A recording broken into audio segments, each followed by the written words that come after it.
লাঞ্ছিত। জুলাই অভ্যুত্থানের পর আমরা যে আশায় বুক বেঁধেছিলাম, কিন্তু বাস্তবে তার আমরা বিন্দুমাত্র আশা বাঁধতে পারি নাই।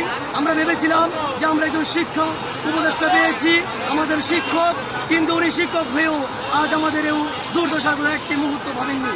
তিনি আমাদেরকে আশ্বাস দিয়েছিলেন যে আমাদেরকে অন্ততপক্ষে 20% বাড়ি ভাড়া দেওয়া হবে, কিন্তু দুঃখের বিষয় আজ পর্যন্ত তিনি সেই বিষয়ে কোনো সঠিক সিদ্ধান্ত আমাদেরকে দিতে পারেন নাই।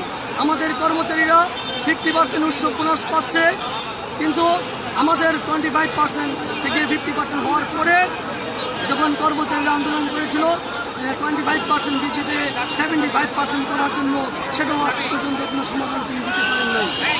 সংগ্রামী সহযোদ্ধারা, আজকে আমরা চতুর্থ দিনের মধ্যে এই 3 থেকে 4 দিন যাবৎ আমরা শহীদ মিনারে প্রেস ক্লাবে রাত্রি যাপন করছি, তবু সরকারের কোনো দৃষ্টিপাত আমাদের চোখে পড়ছে না।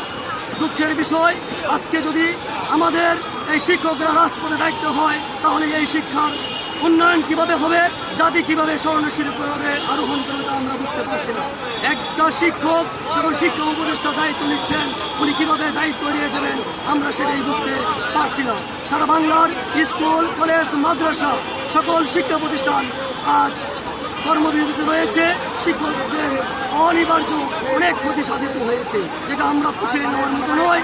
তো আমরা এখনো সময় দিয়েছি, আজকের দিনের ভিতর যদি প্রজ্ঞাপন জারি করে আমরা শিক্ষার্থীদের সেই কর্মবিরতি উঠিয়ে আমরা তাদেরকে অতিরিক্ত শ্রম দিয়ে তাদের সেটা পুষিয়ে দেবো ইনশাআল্লাহ, এবং সকল প্রতিষ্ঠান একসাথে আমরা কাজ করতে প্রতিজ্ঞাবদ্ধ হবো ইনশাআল্লাহ।